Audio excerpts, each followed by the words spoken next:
I do have quite a stake in XRP. I actually optioned 1% of the currency back over 5 years ago. So I took a position on 1% of the entire float. So yes, I would say I have some XRP. This XRP billionaire, Greg Kidd, an early investor in Ripple and XRP, this guy right here, just spoke about the future of XRP and Ripple in this interview with the digital asset investor. Yes, Greg Kidd is an investor and an early employee with Ripple, and he owns about 1 billion XRP in options and other holdings as well. Yes, this guy is an XRP billionaire. And in this interview with the digital assets investor, shout out to him, he spoke about the future of Ripple, the future of XRP, the power of XRP, and why he invested in XRP to begin with. So we're going to watch this interview real quick. It's about 10 minutes long, and this interview is extremely important, especially if you hold XRP. You want to watch this all the way through because this guy, Greg Kidd, quite literally owns 1% of the total XRP supply, which is at least 1 billion XRP that we know of. So sit back, relax, destroy the like button, and subscribe, especially if you hold XRP. This channel is for you, and let us get into it because this is extremely important. Greg Kidd is one of Ripple's first 10 employees and a huge XRP investor, so when he has something to say about XRP, you should listen. And this video is going to be very, very important, so sit back, relax, destroy the like button, and enjoy. I do have quite a stake in XRP. I actually optioned 1% of the currency back over 5 years ago. So I took a position on 1% of the entire float. So yes, I would say I have some XRP.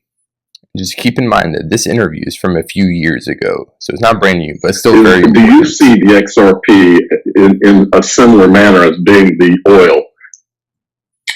Well, I do. That's a good analogy. There's Ripple that has its business model, which is an alternative to correspondent banking and SWIFT, and the way money has worked between countries, each of which has their own silo. Ripple is a ledger that spans all the currencies, and so it's kind of hard to remember, but Ripple was the second digital currency after Bitcoin, and it was the first one that you actually knew who was behind it. I mean, we were all still searching for Satoshi. With Ripple, you knew it was, Arthur Brito, Chris Larson, Jed McCaleb, David Schwartz. I mean, there were actual people you could go and see and meet and have a beer with. And so it was a company you could join, and yeah, they had their own oil, and at the time it wasn't, when it started, it wasn't worth anything. Unlike ICOs, where they sold it to the public, the first gift of XRP was from its creators. They actually just gave Ripple 80% of it. So this was all pre-ICO, pre-Ether. At the time, we knew it was, we didn't know whether it was oil or water, but it was liquid and it moved. Okay, well, here's one for you. Stefan, I'm assuming you know. And Stefan Thomas was the CTO. I should have included him in that original piece. And real quick, guys, make sure you follow the digital assets investor. Shout out to him. He does an amazing job on YouTube, on X. He's on social media. His name is the digital assets investor. This guy that's interviewing Greg Kidd. So shout out to him, and let's get back into it. He was the CTO. He said this. He said, our product ultimately is the currency, the bridge asset. So the question there is Ripple successful without XRP being successful? Well, without XRP, and again, it depends on what you mean by successful. So successful could mean a high price. Obviously, that's beneficial to me, but the philosophy of Ripple was it just needs to be liquid, right? Because people can get into it and out of it to do things. Now, obviously, if you hold it, you want it to be higher rather than lower. But like hog bellies are, they're useful. Like I don't have an overall stake in the rise of hog belly prices, but if hog bellies are something that's needed for producing a product, you want to have liquid markets. And so for Ripple to be successful, XRP needs to be liquid so there's not friction getting into it and out of it. that liquidity is in many ways more important than the absolute price. But to those of us that see it being in demand, well, when there's more demand than supply, the prices rise, and that's beneficial to be on that. So one of the major issues that has been in social media, and I'm buried in social media all the time, and so we see all of these things, some things that a lot of people don't see. But whether XRP is a security has been a consistent issue that's thrown out there, I would say, by people who don't like XRP or don't like what Ripple's doing. And for those of you that don't know, it's almost like a war that's going on social media, Bitcoin versus XRP versus. So the question is, can Ripple IPO without a declaration that XRP is not a security? Well, and as someone who's gone through the IPO process myself, there's going to be a bunch of risk declarations, and things can be not a security and then become a security. They can be a security and then become not a security. So that is definitely going to be one of the risk disclosures if Ripple goes out without an SEC determination that it's not or is a security. The wisdom of our government is black can be white one day and white can be black the next day. So even if something is declared one thing, there's no guarantee it's going to be that thing in the future. This is really interesting, everyone. Right. On another thing that you see a lot in social media, the catchphrase of the anti-XRP or anti-Ripple people is that banks won't use XRP. Will banks use XRP, in your opinion? Well, so we went through this, and one of the things I saw was like banks are going to be kind of like the last one to come to the party. So you see who the intermediate solution was that to go to not to banks, but to go to the money transmitters. And so when folks like MoneyGram start using XRP, or other folks that are in the money business and are moving money around, they're not as stodgy as banks, and they're not part of the correspondent banking boys club, right? So there's always going to be folks that are at different points on the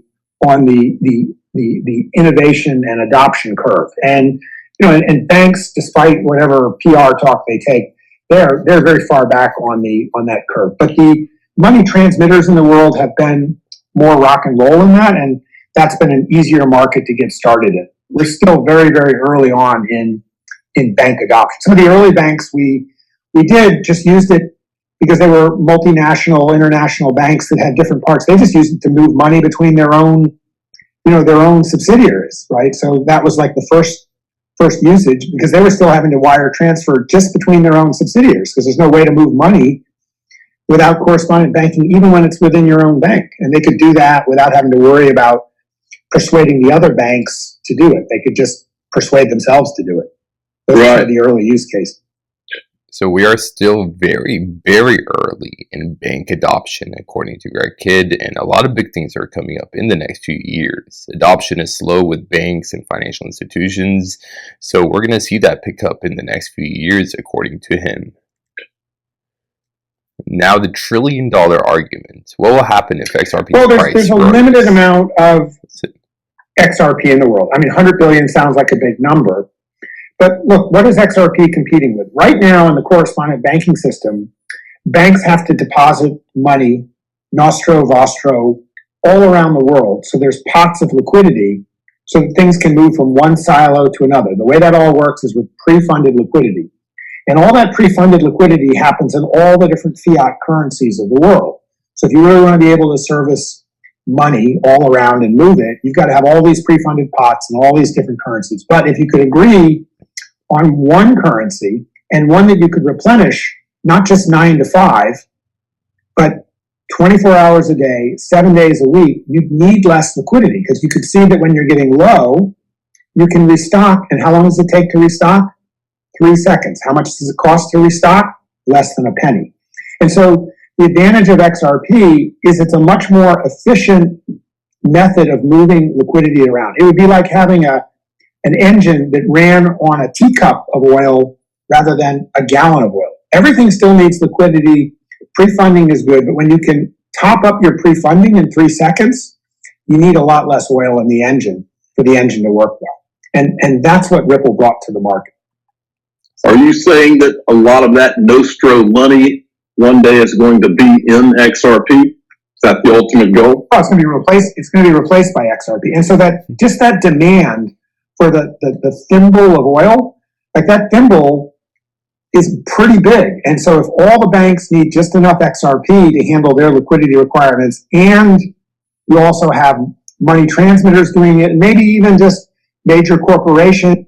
I'm not really sure who that guy was. It just popped up on screen, but are doing it as well. They're just posting their own liquidity around. Everybody needs less liquidity than they needed Nostro and Vostro fiat currency, but that's still a lot of practical need for XRP. And so I think Ripple's done some of those calculations. If each bank around the world and each other regulated financial institution had just enough XRP for their liquidity needs. And real quick, right now I believe there's around $30 trillion worth of money just sitting in Nostro Vostro accounts all over the world. So if, according to Greg Kidd, XRP replaces the Nostro Vostro accounts, then that means that $30 trillion will flow into XRP in the next few years. Once we finally replace it, that's how much we're speaking about. And this is just about one use case. Imagine CBDCs, AI use cases, cross-border payments, applications building on XRP. There are so many other different use cases, catalysts, but this Nostro Vostro account use case by itself is absolutely huge. It's a $30 trillion problem that XRP is solving. That would create amazing practical demand for XRP all around the world. Just like there's only 21 million Bitcoins, if people want to have that in their portfolio as like a defensive asset, by the time all the different retirement funds, hedge funds, individuals buy just to have a little bit of extra of Bitcoin tucked away, that creates an overall aggregate demand for Bitcoin. Same is true for Ripple, although its purpose is not just like as a panic currency. It's for a very specific task, creating an alternative to the heavy liquidity needs for the current Nostro Vostro system of correspondent banking. And we are talking trillions.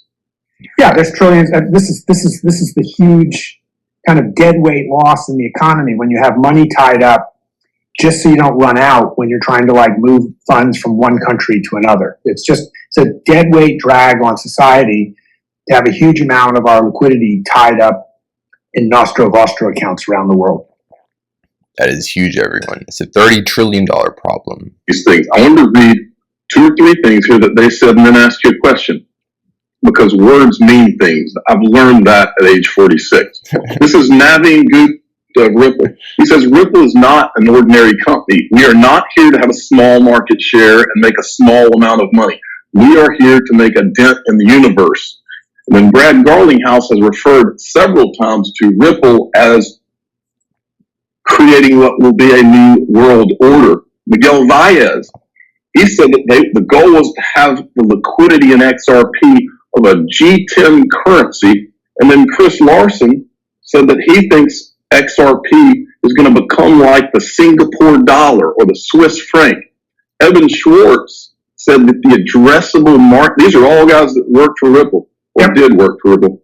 He says the addressable market size is, I quote, all of the money.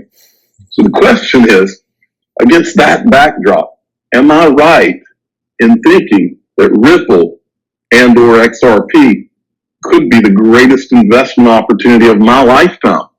Is that? Well, I can never talk about investments, but I just remember when I was playing the poker game and somebody described what Ripple was to me. And I felt like Moses coming down and saying, well, there's this concept of a universal ledger, one ledger for all the value in the world. And it has both the new form of value, but it also has a representation of the old forms of value. And that sweeping statement and scope, I mean, I didn't think I was going to go back into the workforce. That's probably the last time in the last 20 or 30 years where I said, well, I got to go down and meet those guys and talk them into giving me a job because I want to be part of that grand experiment. It is an experiment at that scope, which asks the question of what would happen if we did have a universal ledger. And so this is one of those gambles. And again, my history has been involved in things that like have been kind of go for the fences type plays, like Twitter, like Square. So Ripple is one of those, and it could be a disaster, but it's like that scene in Armageddon when Steve Buscemi, he's like hooked up for the asteroid. It looks like the whole world's going to end, and he's like he's not concerned with whether the world's going to end or not. He just wants to have a really good spot to see whether it's going to be like saved or end. So everyone, that's why this interview right here between the digital assets investor and Greg Kidd, an XRP billionaire that quite literally owns more than $1 billion XRP, and he's an early investor in Ripple, the company. That is why this interview is extremely important, because XRP is solving a lot of problems with cross-border payments, with liquidity crunches, and so many other things. According to Greg Kidd, we are still very early in the adoption phase, and SWIFT, banks, financial institutions all over the world will be using XRP for so many different things in the next few months and years. Everyone, if you hold XRP, destroy the like button, share this video, and again, make sure you subscribe to the Digital Asset Investor channel. This guy does an amazing job, and shout out to him for interviewing Greg Kidd. This is one of the only interviews that I have ever seen of Greg Kidd, and not many people actually know about Greg Kidd. Yes, this guy is an XRP billionaire, and not many people know about him. Some people that have been holding XRP for years don't even know that he exists. So that's why this interview is extremely important to everyone. He is one of Ripple's first 10 employees and an early investor in Ripple, and he has an option on $1 billion XRP to buy it at fractions of a cent. So if he exercises that option, he can buy $1 billion XRP for around 0.003 cents, I believe. So this guy is an XRP billionaire. He's an early investor in Ripple, and what he has to say is very important. So the fact that this is one of the only interviews ever of Greg Kidd on YouTube, on social media, is extremely important, especially if you hold XRP. Again, show your support, destroy the like button, and join us, subscribe, because my name is Ayman, and I'm your crypto AI man, here to help you with everything crypto, and especially Ripple XRP. So if you hold XRP, you know what to do. Join us, subscribe. I love you all, and I will see you very soon. Until next time, crypto AI man out.